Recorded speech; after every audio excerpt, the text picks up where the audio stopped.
Boa tarde, meus amigos. Continuando nosso estudo do livro de Tito, nós vimos que no início do livro Paulo começa se apresentando, falando o objetivo dele estar escrevendo essa carta, o seu objetivo também como apóstolo de Cristo, que ele havia sido comissionado por Deus para levar o conhecimento da verdade, da palavra de Deus, da salvação em Cristo.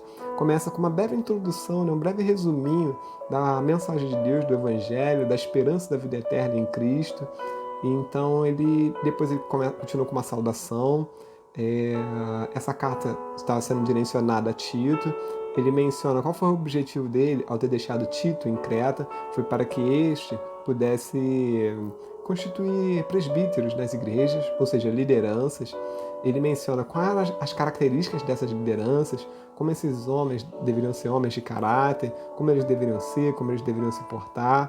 E através dessa liderança forte, né, uma liderança que realmente pudesse estar levando os ensinos de Jesus, ensinos coerentes com a palavra de Deus, assim, se opondo, né, aos falsos ensinos que estavam sendo falados. Pessoas que nem ele menciona nesse texto, que não passavam de faladores, enganadores, pessoas que na verdade estavam torcendo os ensinos de Jesus, entende? Que passava de uma enganação e, enfim, estavam prejudicando pessoas, né? Iludindo, enfim. Então, que o objetivo desses líderes, né? Que Tito iria colocar, né, nas igrejas, os presbíteros, assim pudessem estar se opondo, né, à continuação desses falsos ensinos. Então ele menciona assim: pois há muitos insubordinados que não passam de faladores, enganadores, especialmente os do grupo da circuncisão. É necessário que eles sejam silenciados, pois estão arruinando famílias inteiras, ensinando coisas que não devem e tudo por ganância. Continuando, 12 ao 14 diz assim: um dos seus próprios profetas chegou a dizer: cretenses sempre mentirosos, feras malignas, glutões preguiçosos. Tal testemunho é verdadeiro. Portanto, repreendo-os severamente para que sejam sadios na fé, e não deem atenção a lendas judaicas, nem a mandamentos de homens que rejeitam a verdade. Então, aqui Paulo menciona a seriedade, né, de que e quão destrutivo estava sendo essas mentiras, né, que estavam sendo ensinadas, e até mesmo o mau exemplo que eles estavam dando, e como estavam prejudicando, né, a mensagem de Cristo.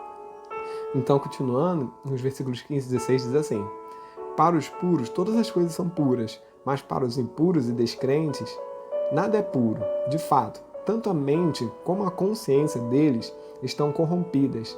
Eles afirmam que conhecem a Deus, mas por seus atos o negam. São detestáveis, desobedientes e desqualificados para qualquer boa obra. No final desse trecho, Paulo menciona as características desses homens, né? Inclusive que eles eram desobedientes, ou seja, bem provavelmente tanto a próprias lideranças da igreja, quanto também aos mandamentos, né? Aquilo aos ensinos de Deus, né? Estavam sendo desobedientes e, ou seja, também desqualificados para qualquer boa obra, ou seja, não estavam realmente fazendo as obras de Deus, as obras de amor ao próximo, enfim, continuando a obra de Cristo, e mencionando, né, que eles eram repreensíveis, né, inclusive por seus atos, né, detestáveis, que com as suas atitudes estavam negando os ensinos de Jesus, né, não estavam completamente afastados, né, aquilo que realmente Jesus ensinou. Então, dando um péssimo exemplo, um péssimo testemunho, até mesmo para aqueles que eram de dentro da igreja, quanto para os de fora. Ou seja, pessoas que estavam fora da igreja poderiam pensar que era isso que Jesus estava ensinando. Que uma falsa impressão, né, do que realmente é o Evangelho, a mensagem de Jesus, e através desses maus exemplos. E no início desse trecho ele diz assim: para os puros todas as coisas são puras, mas para os impuros e descrentes nada é puro. De fato, tanto a mente como a consciência deles estão corrompidas, mencionando uma certa religiosidade vazia, ou até mesmo um legalismo, sabe? Dizendo, tal coisa é impura, tal coisa não, enfim, mas quando na verdade para os puros todas as coisas são puras, uma certa legalismo, sabe, uma certa de regras ensinadas por homens, entende? Isso não é puro, isso não é puro, isso aqui não é corrompido, mas quando na verdade não era. entende? Mas que estavam puramente ensinando coisas que deles mesmos, né? Então, continuando, agora passando para o capítulo 2. Vou ler essa pequeno trecho também. Entendimento bíblico saudável, né? Em contraponto, os presbíteros, os líderes deveriam ensinar um ensino bíblico saudável, realmente coerente com a palavra de Deus. Diz assim: você, porém, fale o que está de acordo com a sã doutrina. Ensine os homens mais velhos a serem sóbrios, dignos de respeito, sensatos e sadios na fé, no amor e na perseverança.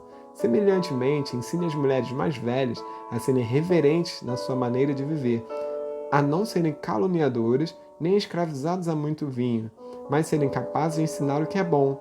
Então aqui, né, ele menciona tanto para homens quanto para mulheres, ou seja, pequenos grupos, né, como homens e mulheres de Deus realmente deveriam se portar, como eles deveriam ser pessoas de caráter, pessoas respeitosas, pessoas que, enfim, não apegadas, né, ao vinho, sendo prudentes no falar, ou seja, se afastando de calúnia, né, da mentira, da difamação, mas consequentemente esses ensinos dariam, ou seja, um ensino bíblico saudável, bom para a pessoa, bom para a comunidade e sobretudo para a sua vida espiritual, e realmente coerente com aquilo que Jesus ensinou.